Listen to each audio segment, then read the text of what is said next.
Pourquoi le Père Noël est rouge? Selon une certaine croyance populaire, le Père Noël serait une invention de toute pièce de Coca-Cola qui cherchait à populariser sa marque.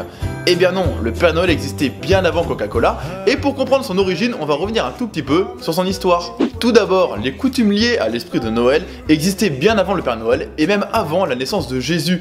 Les gens avaient l'habitude de se réunir au moment du solstice d'hiver pour décorer leur maison de gui et de sapins, et pour s'offrir des cadeaux autour d'un bon festin en famille, tout simplement pour fêter la fin de l'hiver et l'arrivée des beaux jours. Ensuite, quelques siècles plus tard, une nouvelle légende va naître, la légende de Saint Nicolas, qui est en quelque sorte l'ancêtre direct du Père Noël. Saint Nicolas était un évêque réputé pour sa générosité envers les enfants et les plus démunis. Et après sa mort, la légende racontait que dans la nuit du 5 au 6 décembre tous les ans, Saint Nicolas parcourait les foyers en chevauchant un âne pour récompenser les enfants qui avaient été sages en leur offrant des friandises. Saint Nicolas était également accompagné du père Fouettard, qui lui s'occupait de punir les enfants qui n'avaient pas été sages. Saint Nicolas était une légende urbaine bien répandue sur le continent européen, mais à partir du XVIIe siècle, le continent américain va connaître une grande vague d'immigration hollandaise qui va s'occuper de répandre le mythe de l'autre côté de l'océan.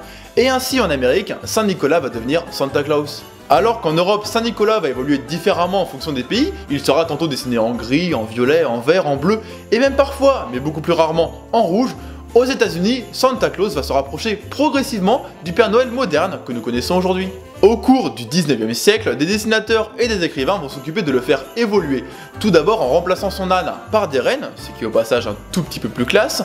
Ensuite en remplaçant sa tenue d'évêque par un gros blouson en fourrure rouge et blanc. Et enfin en lui rajoutant quelques kilos dans les joues.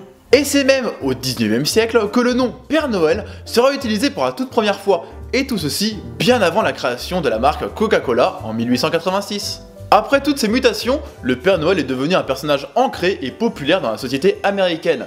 Et un peu plus tard, des entreprises vont utiliser ce capital sympathie auprès du grand public et plus particulièrement des enfants pour tenter d'améliorer leur image de marque.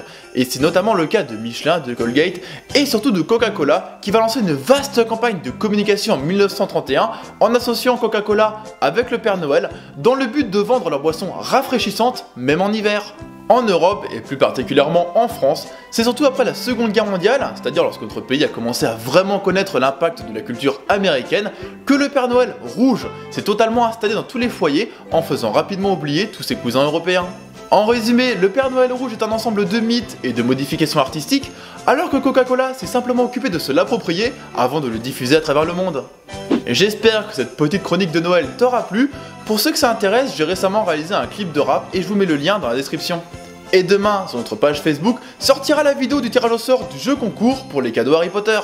Bon allez, bonne fête de fin d'année et à la prochaine.